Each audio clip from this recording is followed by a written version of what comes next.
AKP Dadang Iskandar dipecat dari Polri, langsung pakai rompi tahanan Patsus.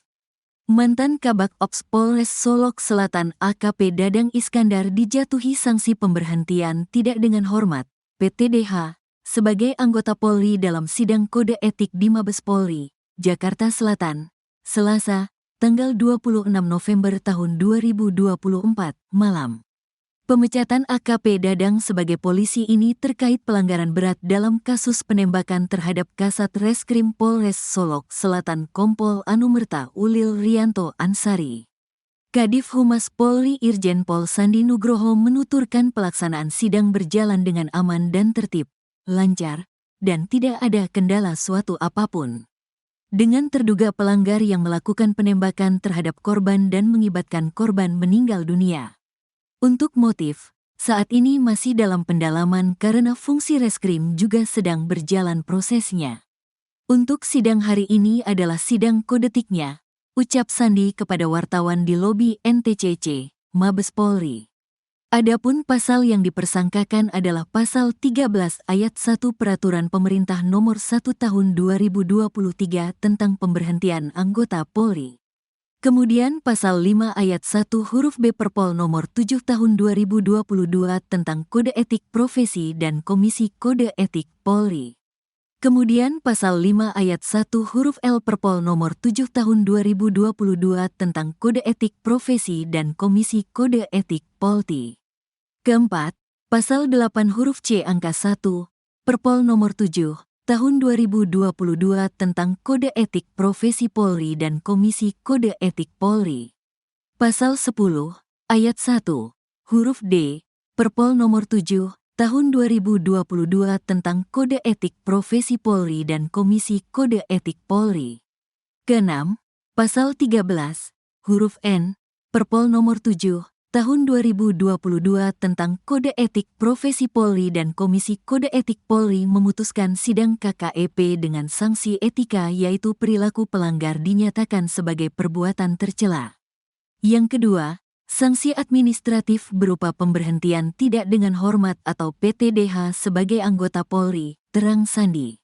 Dalam putusan tersebut, AKP Dadang Iskandar tidak mengajukan banding atau dengan kata lain menerima putusan tersebut.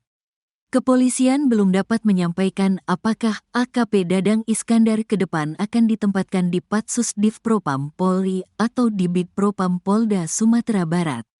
Namun, AKP Dadang Iskandar langsung dipakaikan rompi tahanan Patsus Div Propam Polri oleh anggota Polri berpangkat Ajun Komisaris Besar Polisi, AKBP. Setelah tembak AKP Ulil, terungkap AKP Dadang tembaki rumah dinas Kapolres. Kabak Ops Polres Solok Selatan, AKP Dadang Iskandar, ternyata tidak hanya menembak Kasat Reskrim Polres Solok Selatan, AKP Rianto Ulil Ansari, pada Jumat, tanggal 22 November tahun 2024, dini hari. Dia ternyata juga menembaki rumah dinas Kapolres Solok Selatan, AKBP Arif Mukti, setelah menembak AKP Rianto di parkiran Mapolres Solok Selatan. Dirkrimum Polda Sumbar, Kombes Andri Kurniawan, menuturkan diduga AKP Dadang menembak rumah dinas AKBP Arif sebanyak 7 kali. Hal itu, kata Andri, dibuktikan dengan adanya 7 lubang bekas peluru di rumah dinas AKBP Arif. Kalau kita melihat jumlah lubang ada 9, 2 di korban, kemudian 7 lubang di rumah Kapolres, kata Andri dalam konferensi pers di Mapolda Sumbar, Sabtu, tanggal 23 November tahun 2024, dikutip dari Tribun Padang. Andri juga mengungkapkan kondisi rumah dinas Kapolres yang mengalami pecah di kaca kamarnya. Selain lubang bekas peluru, Andri menuturkan pihaknya juga menemukan 6 selongsong dengan rincian 5 proyektil dan sisanya tinggal serpihan. Sementara, rumah dinas AKBP Arif hanya berjarak 20-25 meter dari Mapolres Solok Selatan yang juga menjadi lokasi tewasnya AKP Rianto. Terkait motif Dadang turut menembaki rumah dinas AKBP Arif, Andri menuturkan pihaknya masih mendalami. Motif itu yang sedang didalami. Pemeriksaan masih berjalan, imbuhnya. AKP Dadang dijerat pasal PTDH dan KKEP. Pada kesempatan yang sama, AKP Dadang turut ditampilkan saat konferensi pers di Mapolda Sumbar. Tampak dirinya keluar dari lift lobi Mapolda Sumbar dengan mengenakan baju tahanan berwarna biru dan berambut plontos. Selain itu, AKP Dadang juga dijaga ketat petugas dari Propam Polda Sumbar. Petugas memperlihatkan barang bukti berupa satu senjata api, senpi, jenis pistol, selongsong peluru, celana, senjata tajam, sajam, jenis pisau, dan beberapa barang bukti lainnya. Namun, saat Dirkrimum Polda Sumbar, Kombes Andri Kurniawan akan menyampaikan update kasus penembakan terhadap AKP Rianto, AKP Dadang langsung dibawa ke ruangan lain. Kabid Humas Polda Sumbar, Kombes Dwi Sulistiawan, menuturkan akibat perbuatannya, AKP Dadang dijerat pasal berlapis, yaitu ada pasal terkait pemberhentian dengan tidak hormat, PTDH. Pasal yang disangkakan adalah pasal 13 ayat 1 Peraturan Pemerintah, PP, nomor 1 tahun 2023 tentang pemberhentian anggota Polri Junto, pasal 5 ayat 1 huruf B Junto, pasal 8 huruf C angka 1 Junto, pasal 13 ayat huruf M Perpol 7 tahun 2022 tentang Kode Etik Profesi dan Komisi Kode Etik Polri, jelas Dwi. Dwi mengungkapkan proses terkait penyelidikan pelanggaran kode etik oleh AKP Dadang maksimal akan selesai pekan depan. Apabila pemeriksaan selesai, langsung dilakukan sidang kode etik dan untuk penanganan kasus ini bisa secara bersamaan yaitu dari Dirkrimum dan Propam, jelasnya. AKP Dadang terancam hukuman mati usai tembak AKP Rianto Ulil Ansar. Kondisi terkini AKP Dadang Iskandar tersangka kasus polisi tembak polisi di halaman Mapolres Solok Selatan, disebut sempat mogok makan. Hal ini terungkap saat Kapolda Sumatera Barat, Irjen Pol Suharyono dan Ketua Harian Kompolnas RI, Irjen Pol Purn Arif Wicaksono Sudiutomo melihat langsung kondisi AKP Dadang Iskandar yang menembak AKP Rianto Ulil Ansar.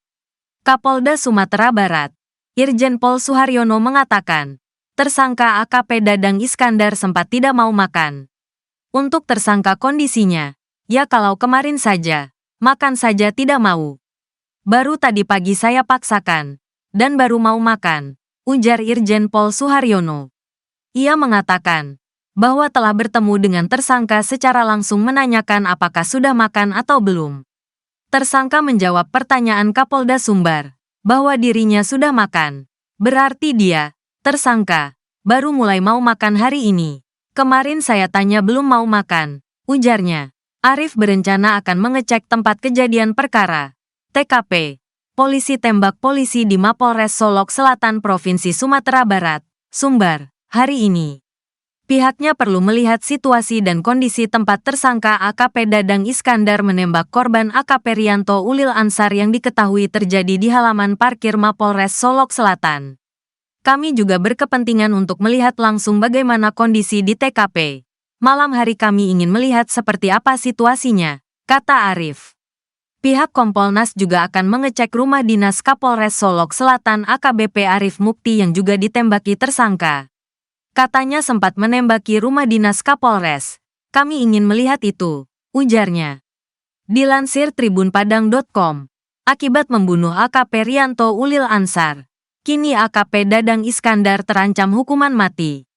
Di Reskrimum Polda Sumatera Barat, Sumbar, Kombes Pol Andri Kurniawan mengatakan, penyidik menjerat AKP Dadang dengan pasal berlapis.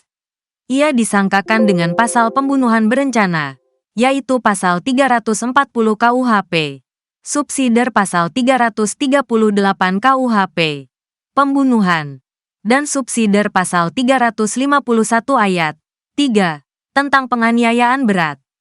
Pemeriksaan tetap masih berlanjut, pendalaman dan meminta keterangan ahli lainnya, kata Andri saat konferensi pers di Mapolda Sumbar, Sabtu, tanggal 23 November tahun 2024, siang. Andri menyebut, motif pelaku menghabisi korban karena rasa tak senang dengan penegakan hukum yang dilakukan rekannya. Ketika yang bersangkutan, AKP Dadang, mencoba meminta tolong kemudian tidak ada respons. Selanjutnya yang bersangkutan melakukan penembakan. Jadi sementara keterangan tersangka kami dapatkan, tentu kami penyidik mendalami. Iya, backing. Ini akan kami dalami kembali terkait perannya dalam tambang ini, imbuhnya. Kabid Humas Polda Sumbar, Kombes Pol Dwi Sulistiawan, buka suara terkait informasi yang beredar bahwa tersangka mengalami gangguan mental. Ia membantah hal tersebut dan mengatakan bahwa tersangka sampai saat ini tidak mengalami gangguan mental. Menurutnya, tersangka AKP Dadang Iskandar sendiri masih dalam kondisi sehat dan baik-baik saja. Tadi pagi sudah kita lakukan lagi pemeriksaan tes terkait dengan penggunaan narkoba, yaitu uji sampel rambut dan darah, sambungnya. Ia menyebut, Polda Sumbar masih akan menindaklanjuti dan melakukan pemeriksaan apakah tersangka menggunakan narkoba atau tidak.